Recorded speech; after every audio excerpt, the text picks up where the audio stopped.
علی بھائی اگلا سوال ہے، سیدنا علی رضی اللہ عنہ نے اپنے دور خلافت میں تو جنگ جمل، جنگ صفین اور جنگ نہروان لڑیں، لیکن خلفائے راشدین کے دور میں جنگ یرموک اور جنگ قادسیہ میں شرکت نہیں فرمائی، اس کی وجہ کیا ہے؟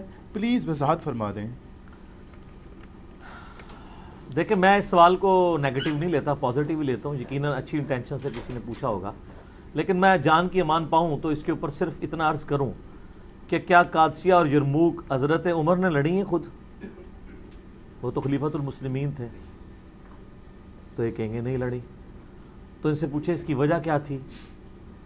وہ کہیں گے اس لیے کہ وہ مسلمانوں کے امیر تھے، وہ آگے جا کے شہید ہو جاتے تو پیچھے مسلمانوں کی جمعیت ٹوٹ جاتی۔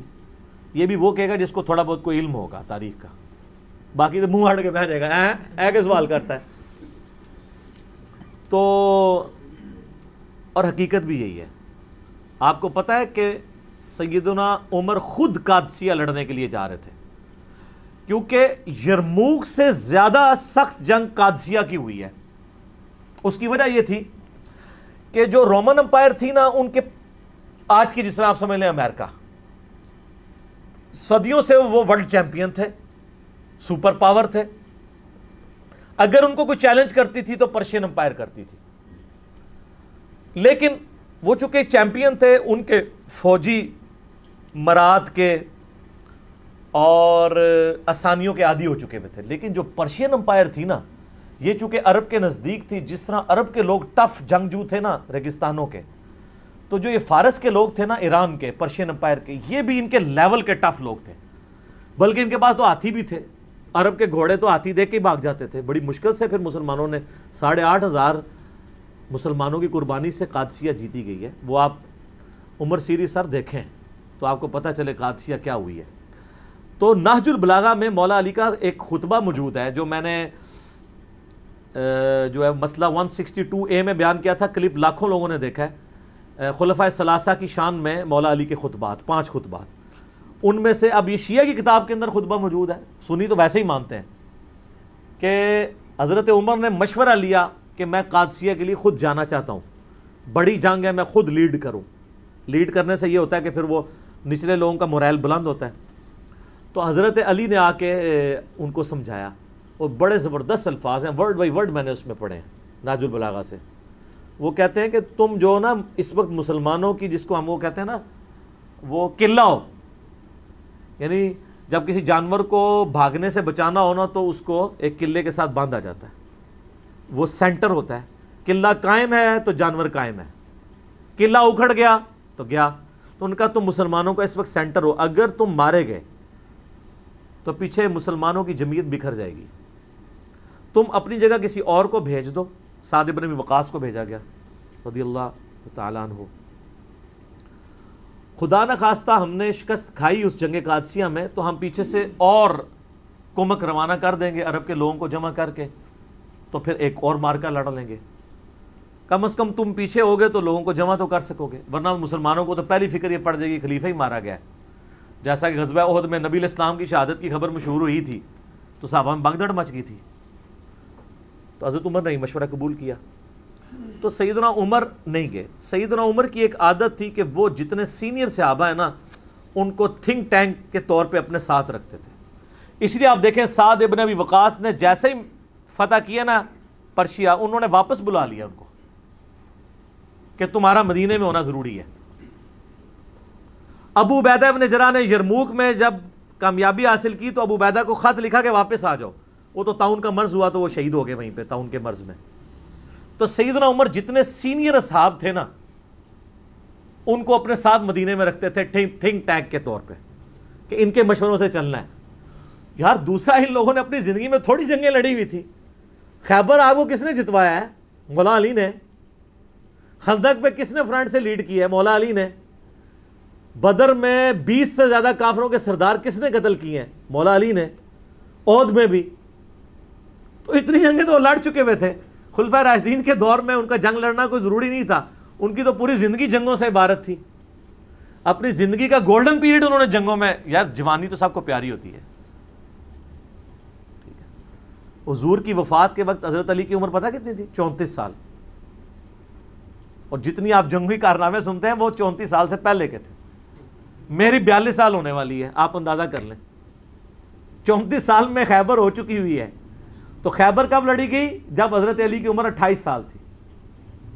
آلموسٹ 28 سال کی عمر میں انہوں نے ابن عبد الواد کو قتل کیا, جو 100 بندوں سے اکیلا لڑ لیتا تھا. مرہب کو قتل کیا ہے خیبر میں, ابن عبد الواد کو خندق میں, اور خندق تو اس سے بھی پہلے ہوئی ہے. تو حضرت علی چونکہ تھنک ٹینک تھے, یعنی انٹیلیجنشیا آپ کہہ لیں. حضرت عمر کے دور میں چیف جسٹس تھے حجاز کے, کوفے کے چیف جسٹس ابن مسعود, شام کے چیف جسٹس ابو درداء, اور مدینہ میں چیف جسٹس مولا علی. تو وہ تو ایک مین پوسٹ کے اوپر تھے, اس لیے جنگیں نہیں لڑی. اب رہ گیا کہ وہ بعد میں جنگ جمل صفین نہروان کے لیے کیوں چلے گئے؟ وہ اس لیے چلے گئے کہ اس وقت مسلمانوں میں ہی دو گروہ بن گئے تھے. حق ایمبیگوس ہو گیا تھا, مبہم ہو گیا تھا. اس کے لیے ضروری تھا کہ حضرت علی خود میدان جنگ میں اترتے, تاکہ لوگوں کو یقین آ جاتا کہ اگر حضرت علی باغیوں کے خلاف قتال کر رہے ہیں جنگ جمل صفین اور نہروان میں, تو یہ قتال حق پہ مبنی ہے. کسی کو بھیجتے تو لوگوں نے کہنا تھا یار ادھر سے تو حضرت عائشہ اور طلحہ اور زبیر آ گئے ہیں رضی اللہ عنہم اجمعین وعلیہم السلام اجمعین, ادھر سے عمار ابن یاسر چلے جاتے تو لوگوں نے کہنا تھا یار وہاں تو حضور کی بیوی ہیں, اتنے جیے سے آبا ہیں, چلیں عمار ابن یاسر سیدہ عائشہ کے علاوہ باقیوں سے تو تگڑے تھے لیکن پھر بھی, لیکن مولا علی خود جاتے تو پھر اس میں, ورنہ تو جنگ جمل ہار جانی تھی انہوں نے اگر حضرت علی خود نہ جاتے. عبداللہ ابن سلام ویسے گھوڑے کے آگے آگے کھڑے ہو گئے تھے, کہا تھا امیر المومنین آپ کو مدینہ نہیں چھوڑنا چاہیے, مجھے خطرہ ہے آپ مدینے سے نکل گئے پھر قیامت تک دارالخلافہ مسلمانوں کا مدینہ نہیں بنے گا. حضرت علی کو بھی اس بات کی, لیکن انہوں نے کہا کہ بات یہ ہے کہ اگر میں نہیں جاؤں گا تو یہ جو فتنہ ہے یہ اس سے بڑا فتنہ ہے جس کو دبانا ضروری ہے. تو پھر سیدنا علی وہ کہتے ہیں جی کوفے دارالخلافہ شفٹ کر دیا تھا. آپ مدینے میں رہنے دیتے تو مدینے میں رہتے نا. قصاص عثمان کے لیے آپ مجھے پاکستان میں بتائیں, یہاں پہ بھی دھرنا دینے والوں کو اتنی تمیز ہے کہ دھرنا کدھر دیتے ہیں؟ پشاور میں دیتے ہیں, کراچی میں, اسلام آباد میں. کیوں؟ کیپٹل سٹی ہے. تو خلفائے راشدین کے دور میں کیپٹل سٹی کون سا تھا؟ مدینہ. لیکن دھرنا دینے والے بصرہ اور کوفہ پہنچ گئے, 1000 کلومیٹر دور, کہ ہم خود بدلہ لیں گے, قانون کو ہاتھ میں لیں گے. تو پھر حضرت علی کی مجبوری تھی کہ آپ بھی ادھر چلے جاتے.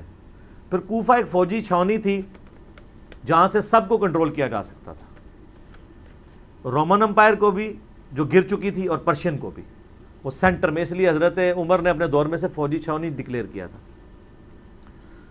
بہرحال پھر حضرت علی کے جانے کی وجہ سے یہ معاملات سیدھے ہوئے, تو ان کی مجبوری تھی جانا, ورنہ لوگوں کے لیے معاملات ایمبیگوس ہو جانے تھے.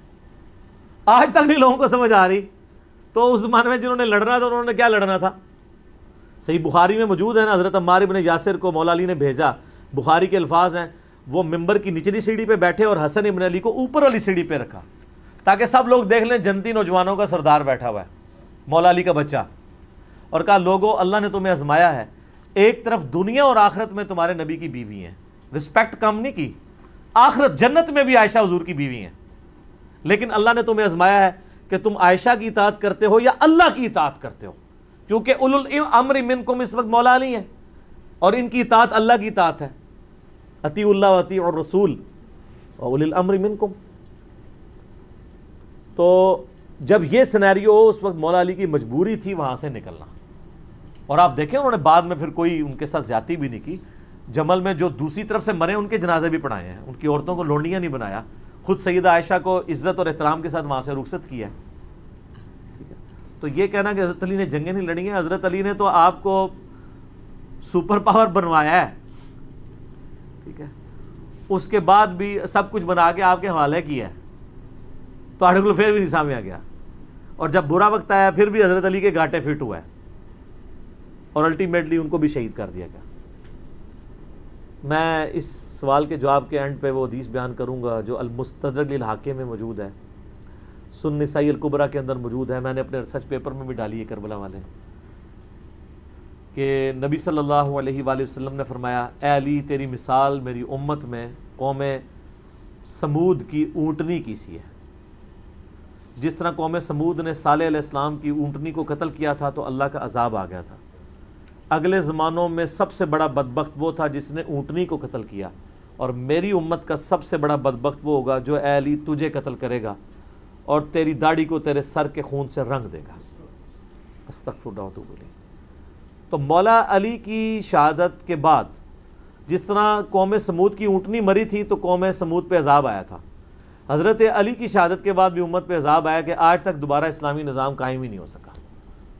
آج آپ جتنی حکمرانوں کو گالیاں نکالتے ہیں اور آپ جناب 1400 سال سے دعا مانگ رہے ہیں اللہ عمر جیسا حکمران نصیب فرما، تھوڑی دعاؤں ان تک نہیں قبول ہو رہی ہیں، اسے کام ہی بڑا بڑا پایا ہے، بہت بڑا جرم آپ نے کیا ہوا ہے۔ تو لیکن اب آپ دیکھیں تبدیلی آ رہی ہے، اب لوگوں کو یہ پتہ لگنا شروع ہو گیا کہ واقعی یار کام ڈالا ہے، اور یہ تبدیلی اسی دور میں کیوں آئی ہے، پہلے تو یہ نہیں تھی۔ اب یعنی بچہ جو ہے وہ جمل صفین نہروان ڈسکس کر رہا ہے، ہمارے تو ابوں کے علماء کو بھی نہیں تھی پتہ۔ کیوں؟ اسلام کی دہشت ثانیہ کے لیے ضروری ہے کہ امام مہدی کے آنے سے پہلے لوگوں کو جمل صفین نہروان سمجھ آئے اور اہل بیت کا مقام سمجھو، ورنہ جب آ کے حضرت امام مہدی کے یوٹیوب پہ ویڈیوز چڑھنی ہے کہ علی حق پہ ہے تو انہوں نے کہنا یہ شیعہ ہے، تو کہاں سے ان کی بیعت کرنی ہے؟ ان سے پہلے ہی کام ختم ہو چکا ہوگا ہماری ویڈیوز کی برکت سے، یا جدھر لوگ آپ عرب میں چلے جائیں، عدنان ابراہیم ہے، سنی ہے، اکیلے بندے نے تل پٹ کر کے رکھ دی ہر چیز، صحیح فصیح اللسان عربی زبان میں ان کی ویڈیوز رکھی ہیں، انگلش سب ٹائٹل میں آپ کو ملیں گی، حالانکہ ٹائی لگاتا ہے وہ بندہ، فلسطین کے پناہ گزین کیمپوں میں اس کی پرورش ہوئی ہوئی ہے، دنیاوی طور پہ بھی وہ پی ایچ ڈی ہے، اور آپ ذرا خلافت و ملوکیت کے اوپر وہ تو مودودی صاحب کو کی کتابوں کو کوٹ کرتا ہے، الخلافہ والملک، آپ پتہ عربی میں ترجمہ ہوا ہے خلافت و ملوکیت کا الخلافہ والملک کے نام سے۔ تو ہر جگہ آواز اٹھی ہوئی ہے پوری دنیا کے اندر، اور آپ دیکھیں یہ وہ آواز تھی جسے صدیوں تک حکمرانوں نے دبایا ہے، پھر بھی اٹھ گئی ہے، اور جس کے اوپر اربوں ریال لگ رہے ہیں، اینڈ رزلٹ زیرو ہے، نیگیٹو ہے، بلکہ زیرو نہیں ہے، نیگیٹو ہے۔ جب بھی وہ پاک چھوڑتے ہیں تو ادھر سے ہم اس کو پکڑ لیتے ہیں، ٹھیک ہو گیا جی۔ اور میں اپنی طرف سے بات نہیں کر رہا، میں نے یہ کربلا والے ریسرچ پیپر میں یہ ساری حدیثیں ڈالی ہیں، یہ میں ذرا اس کا تعارف بھی کرا دوں میرے بھائیو، یہ میں نے ایک ریسرچ پیپر لکھا ہے واقعہ کربلا کا حقیقی پس منظر، 72 صحیح الاسناد احادیث کی روشنی میں۔ 72 کا ٹائٹل تو شہدائے کربلا کی نسبت سے ہے، احادیث اس میں 200 سے زیادہ ہیں، جس میں میں خلفائے راشدین سے شروع ہوں، سیدنا عمر کی شہادت سے شہادت حسین تک۔ حقیقی خلفائے راشدین کون ہیں؟ شہادت عثمان کے اصلی اسباب، جنگ جمل، صفین نہروان، حضرت معاویہ کا دور ملوکیت، صلح حسن، اس کے بعد یزید کی ولی عہدی، اور الٹیمیٹلی حضرت حسین ابن علی کی مظلومانہ شہادت رضی اللہ عنہما وعلیہم السلام۔